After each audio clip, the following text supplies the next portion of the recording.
In this lecture, we'll be talking about other kinds of estimators of causal effects. In the course, we've covered probability theory, statistics, causality, and regression. And one of the use cases that we had for regression was in estimating causal effects.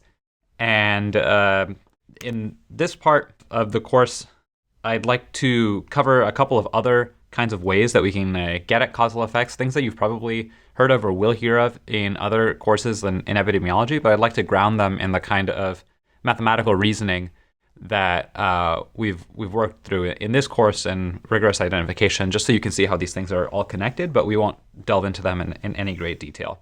So here's regression modeling. We understand that the point of regression modeling in the context of estimation of causal effects is to control confounding. So we have this identification result. This is what we're interested in. What would the average outcome be if we had forced everyone onto a particular treatment? And we know that that is under particular causal assumptions, no one observed confounding. In particular, we know that we can get at that by taking the average of this conditional mean function, where we average across the values of x and force the value of a to be little a. Just plug in that value here. So essentially, hopefully this is well understood by now, what we're doing is having this function and then saying predict for every person what would happen if we set a equals 1, for example. Of course, we don't have this function and we don't have the expectation. We replace the expectation with a sample average, and we have to replace this function with a regression estimate. And then we can get at causal estimates like this. However, there are other strategies, and we'll talk about those today. We've got covariate matching or blocking. We've got methods that use propensity scores.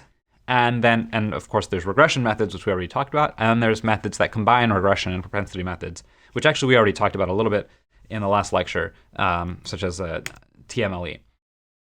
So so I added in outcome regression methods here.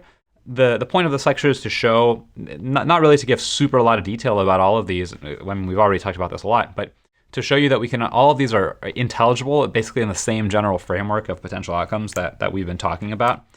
And also to give a little spoiler alert for what we're going to end up saying is you really can just do these kinds of methods where you are doing both regression and propensity score methods together.